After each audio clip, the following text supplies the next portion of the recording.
कि फ्रांस जो इस वक्त रुए जमीन की जहन्नम है और सबसे गलीज मुल्क है, जिस फ्रांस ने हमारे नबी पाक की तौहीन की, माज़अल्लाह कार्टून्स बनाए, माज़अल्लाह तौबा अस्तग़फिरुल्लाह, खाके बनाए और मुसलमानों के दिलों को दुख पहुंचाया।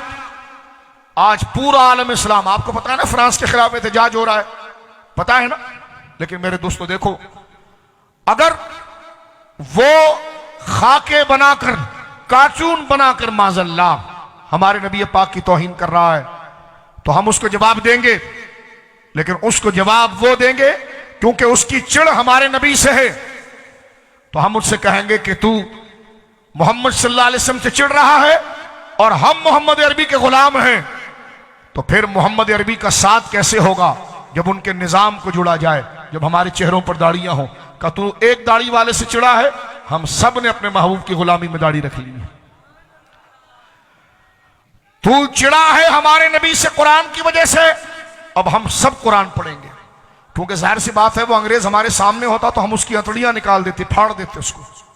फाड़ते कि नहीं फाड़ते? मिलकर कहो, गुस्ताख नबी की एक सजा।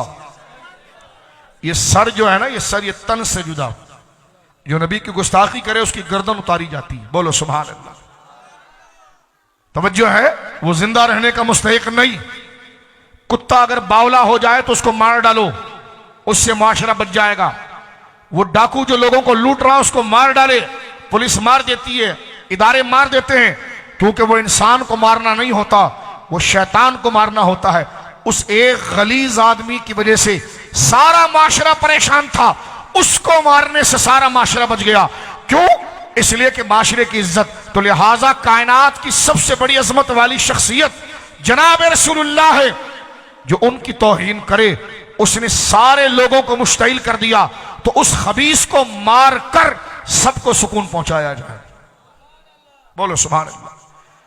लेकिन वो गद्दार, और मुझे कहने दीजिए वो हरामजादे जिन्होंने मुमताज कादरी को फांसी दी,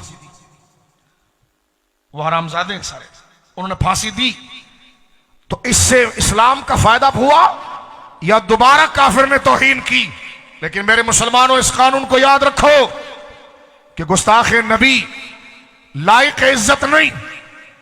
लोग कहते हैं हम आपको वीजा नहीं देंगे। मुझे बताओ, मैं बहुत अदब से अपनी बेटियों माओ भी सुन रही हूं, उनके अदब के साथ, कोई गोरा आपको यह कहे कि हम आपको अमेरिका का वीजा देते हैं लेकिन आपने अपनी बेटी का सौदा करना होगा, कोई बंदा ये जुमला सुन सकता है? अपनी बहन का सौदा करना होगा, कोई बंदा सुन सकता है इज्जत वाले रिश्ते के पास? तो मेरे दोस्तों, नबी की मोहब्बत तो माँ और बेटी से कई ज्यादा है। वो अगर वो ये कहे कि नबी की गाली सुन लो और वीजा ले लो, हम कहते हैं जनाब ये तो बहुत दूर की बात गाली है। तू हमारी नबी के लिए तेवर चढ़ाए, तेरा वीजा भी नहीं चाहिए, हम तेरे सर को तेरे बदन से उतार दें। बोलो सुभान अल्लाह। गुस्ताख नबी की एक सजा। काफिर का इलाज सिर्फ जिहाद है। काफिर का इलाज, बोलो, जिहाद है।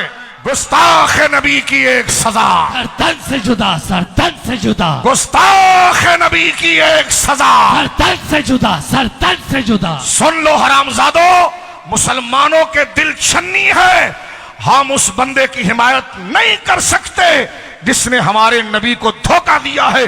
हम अपनी टोपियां और अपनी दाढ़ियां उसके कदमों में रखेंगे जो जात में हमारे मुकाबले पर ना हो, वो किसी मोची का भी बच्चा हो, और अगर वो नबी का साथ दे तो हम सैयद होकर अपनी टोपियां उसके कदमों में रखेंगे।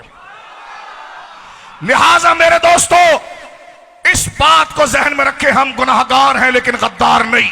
यह मुल्क मिला है इश्क रसूल पर। फ्रांस ने मुसलमानों के दिलों को काट कर रख दिया है। हम मर तो सकते हैं लेकिन रसूलुल्लाह से गद्दारी बतला दो गुस्ताख नबी को। गैरत मुस्लिम जिंदा है, उन पे मर मिटने का जज्बा कल भी था और आज भी है, कल भी था और आज भी है। मिलकर कहो, गुस्ताख नबी की एक सजा। सरतन से जुदा, सरतन से जुदा। गुंबद खजरा से हुजूर देख रहे हैं, किसी का हाथ नीचे ना हो। गुस्ताख नबी की एक सजा, सरतन से जुदा, सरतन से जुदा। लिहाजा मुझे ये बात बताओ, जो बंदा आपके बाप को गाली दे आप उसकी दुकान से नहीं खरीदते, जो आपको गाली दे आप उसकी कंपनी से नहीं खरीदते। मुझे बताओ, जिन लोगों ने हमारे नबी को गालियां दी उनके शैम्पू इस्तेमाल करोगे?